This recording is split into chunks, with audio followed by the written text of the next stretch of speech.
Sa number 7, isa ka lalaki ang nakuhaan sa CCTV camera nga nagapangawat sa isa ka medical supplies nga store. Ang yaging kawat, ang bag nga ginagamit sa mga nurses kung mag-home visit.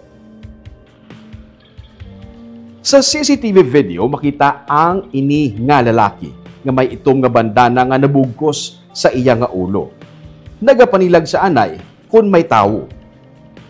Sa nakakita sa oportunidad, ginkuha niya ang na-display ng Community Health Nursing o kung CHN bag sa Medcare nga medical supply store sa may Hilado Street sa shopping area sa Bacolod City. Ang CHN bag ay nagaunod sang syringes, needles, gloves, gauze, scissors, forceps, thermometer kag mga bulong nga masamigi na kinahanglan sang nurses sa ilang nga pagpatigayon sang home visit. Naglingi-lingi pa siya sa makadali kag nagwa man gilayon. Wala na siya sang iban pang kuha sa amo nga store kundi ang amo lang gid nga bag sa nga ginagamit sang mga nurses.